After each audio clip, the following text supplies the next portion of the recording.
स्वाध्याय इयत्ता 10वी इतिहास धडा 6वा मनोरंजनाची माध्यमे आणि इतिहास. प्रश्न पहिला अ. दिलेल्या पर्यायांपैकी योग्य पर्याय निवडून विधाने पूर्ण करा. 1. महाराष्ट्राचे आद्य कीर्तनकार टिंबटिंब यांना म्हणतात. अ. संत ज्ञानेश्वर. ब. संत तुकाराम. क. संत नामदेव. ड. संत एकनाथ.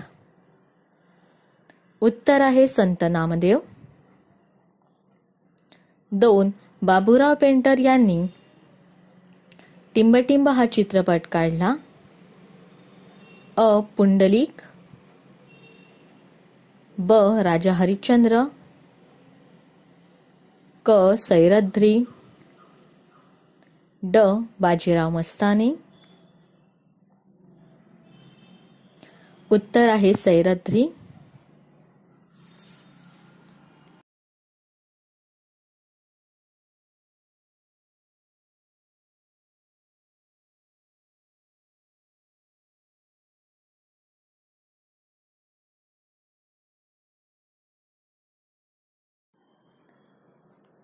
प्रश्न पहिला ब. पुढीलपैकी चुकीची जोडी दुरुस्त करून पुन्हा लिहा. 1. रायगडाला जेव्हा जाग येते वसंत कानेटकर. 2. टिळक आणि आगरकर विश्राम बेडेकर. 3. साष्टांग नमस्कार आचार्य अत्रे. 4. एकच प्याला अण्णासाहेब किर्लोस्कर. चुकीची जोडी.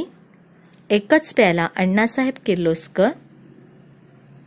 योग्य जोडी एकच प्याला राम गणेश गडकरी.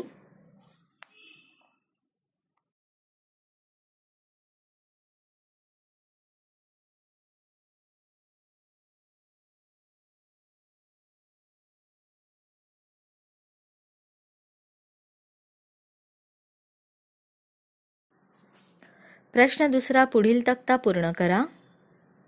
उत्तर.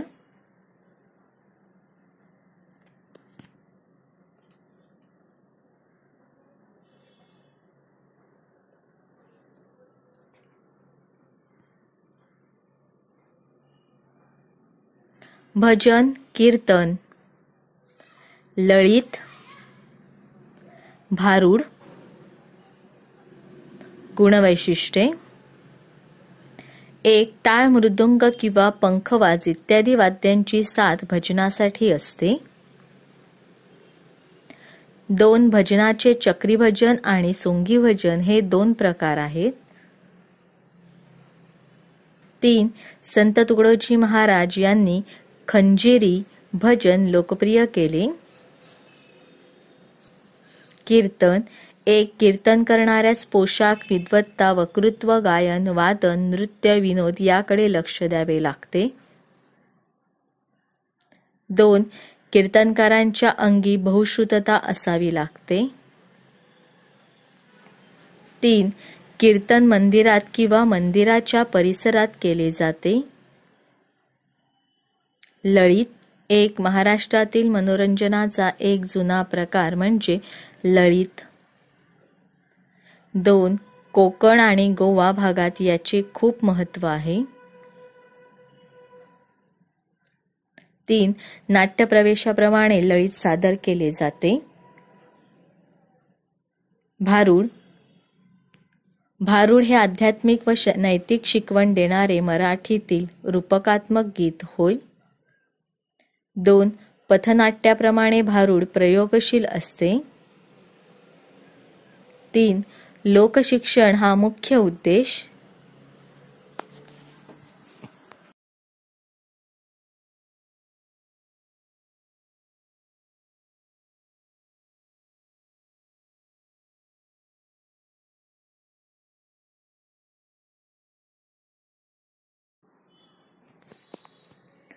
प्रश्न दुसरा पुढील तक्ता पूर्ण करा.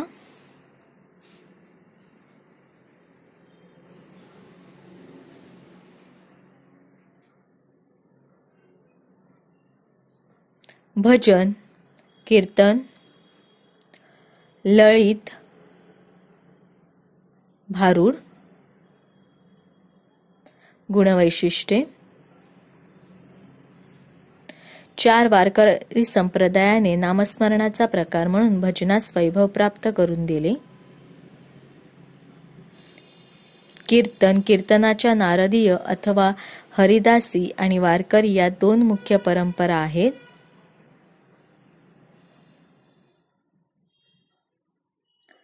उदाहरणे. भजन 1. संत तुलसीदास, महाकवी सूरदास, संत मीराबाई, संत कबीर, अभंग, गवळण, गजर.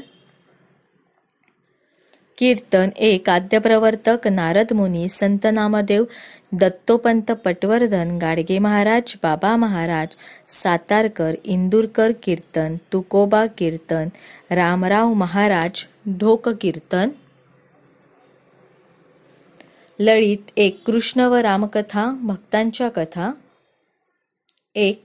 संत एकनाथ भजनी भारुड, सोंगी भारुड, कूट भारुड.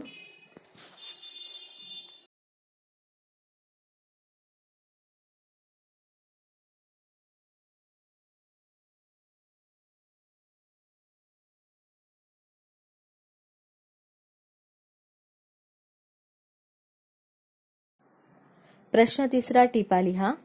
1. मनोरंजनाची आवश्यकता. उत्तर. 1. उत्तम प्रतीचे निखळ मनोरंजन व्यक्तीच्या निकोप वाढीसाठी महत्त्वाचे असते. 2. चाकोरीबद्ध जगण्यातला कंटाळा दूर करून मनाला चैतन्य, ताजेपणा, शरीराला उत्साह व कार्यशक्ती मिळवून देण्याचे काम मनोरंजन करते. 3. छंद वा खेळाची जोपासना केल्याने व्यक्तिमत्वाचा विकास होतो. 4. भारतात प्राचीन व मध्ययुगीन काळात उत्सव, सण, सोहळे, खेळ, नाच, गाणे इत्यादी मनोरंजनाची साधने होती.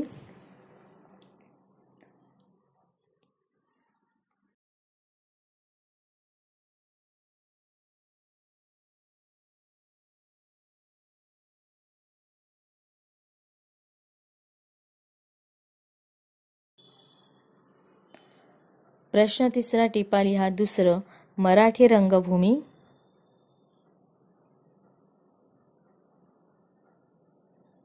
1. महाराष्ट्रातील रंगभूमीच्या विकासासाठी 19व्या शतकाचे स्थान महत्त्वाचे आहे. 2.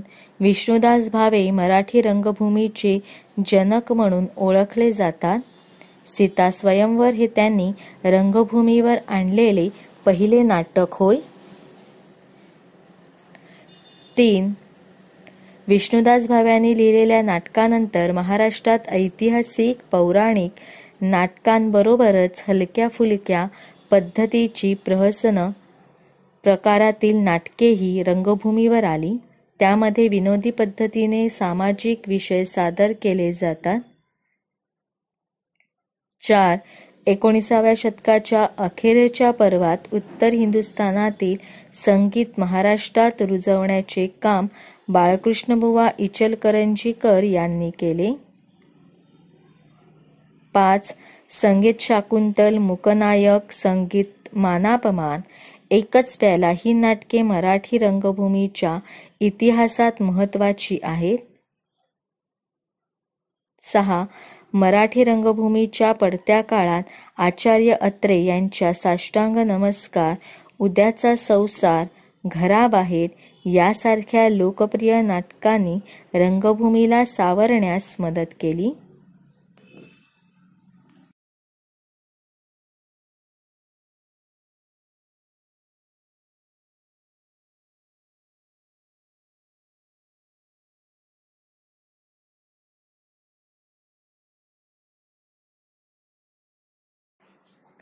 प्रश्न 3 टिपा लिहा. 3. रंगभूमी व चित्रपट क्षेत्राशी संबंधित व्यावसायिक क्षेत्रे.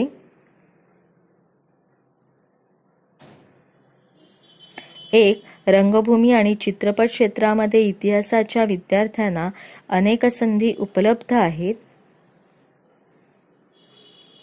2. रंगभूमीवर नैपथ्य, वेशभूषा, केशभूषा, रंगभूषा इत्यादींचे तपशील अचूक असण्यासाठी संबंधित ऐतिहासिक काळातील चित्रकला, शिल्पकला, स्थापत्य या विषयांचा सखोल अभ्यास असणाऱ्या जाणकारांना कला दिग्दर्शकाचे नियोजन करता येते किंवा त्यासाठी सल्लागार म्हणून काम करता येते. 3. संवाद लेखनाच्या प्रक्रियेत लेखक आणि लेखकाचे सल्लागार म्हणून भाषा आणि संस्कृतीच्या इतिहासाच्या जाणकाराची आवश्यकता असते. 4. चित्रपटामध्ये कथेशी संबंधित काळाच्या वातावरण निर्मितीची तसेच पात्रांच्या वेशभूषा, केशभूषा, रंगभूषा इत्यादींचे नियोजन करण्याचे काम कला दिग्दर्शक करतात. या क्षेत्रातही इतिहासाच्या जाणकारांना प्रत्यक्ष कला दिग्दर्शक किंवा कला दिग्दर्शकांसाठी सल्लागार म्हणून काम करता येते. 5. चित्रपटांच्या संवाद लेखनासाठी भाषा व संस्कृतीच्या जाणकारांची आवश्यकता असते.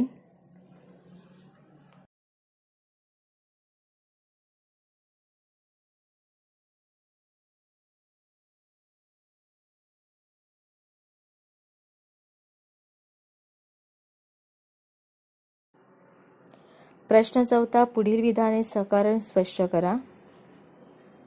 1. चित्रपट माध्यमात इतिहास हा विषय महत्त्वाचा आहे. उत्तर. 1.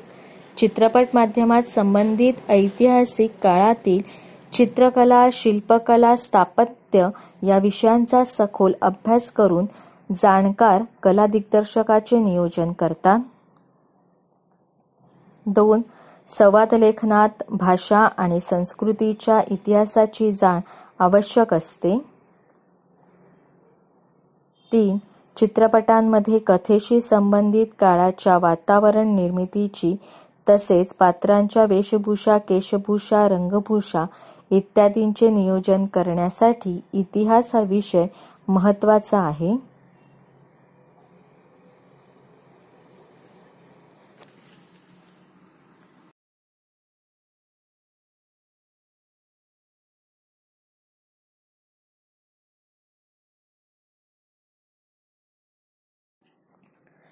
प्रश्न 4. पुढील विधाने सकारण स्पष्ट करा.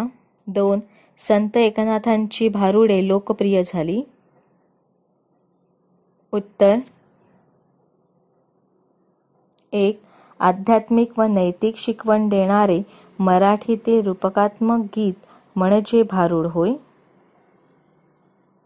2. पथनाट्याप्रमाणे भारुड प्रयोगशील असते. 3. लोकशिक्षण हा संत एकनाथांचा भारुडे रचण्याचा उद्देश होता. 4. महाराष्ट्रात संत एकनाथांची भारुडे विविधता, नाट्यमयता, विनोद आणि गेयता यामुळे लोकप्रिय झाली.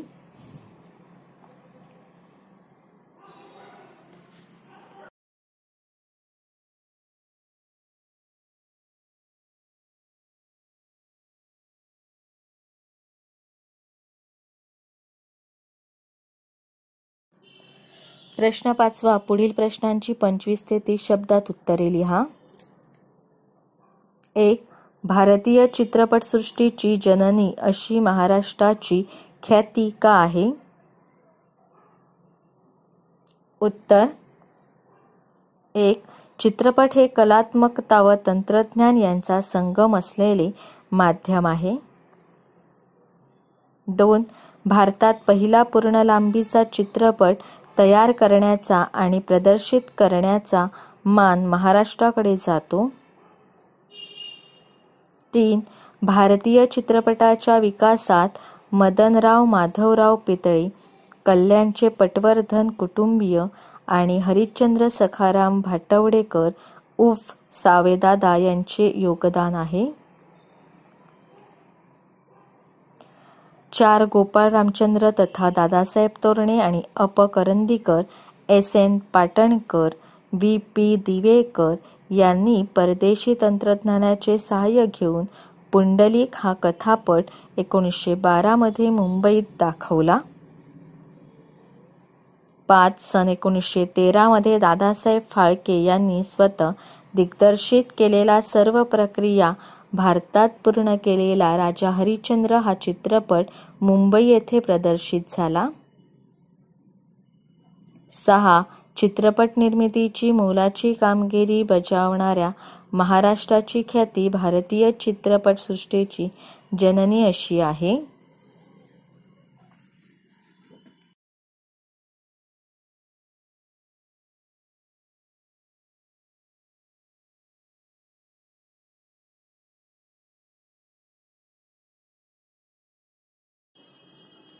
प्रश्न 5 पुढील प्रश्नांची 25 ते 30 शब्दात उत्तरे लिहा. 2 पोवाडा म्हणजे काय ते स्पष्ट करा. उत्तर 1 पोवाडा एक गद्य-पद्य मिश्रित सादरीकरणाचा प्रकार आहे. 2 पोवाड्यामध्ये शूर स्त्री पुरुषांच्या पराक्रमाचे आवेशयुक्त व स्फूर्तिदायक भाषेत कथन केले जाते. 3 छत्रपती शिवाजीराजांच्या काळातील अज्ञानदास या कवीने अफझलखान वधाविषयी रचलेला आणि तुळशीदासाने रचलेला सिंहगडाच्या लढाईचा पोवाडा प्रसिद्ध आहे. 4 ब्रिटिशांच्या काळात उमाजी नाईक, चाफेकर बंधू, महात्मा गांधी यांच्यावर पोवाडे रचले गेले. 5 संयुक्त महाराष्ट्र चळवळीच्या काळात अमर शेख, अण्णाभाऊ साठे आणि गवाणकर या शाहिरांनी रचलेल्या पोवाड्यांनी महाराष्ट्र गाजवला आणि पोवाड्याच्या माध्यमातून जागृती करण्यात आली.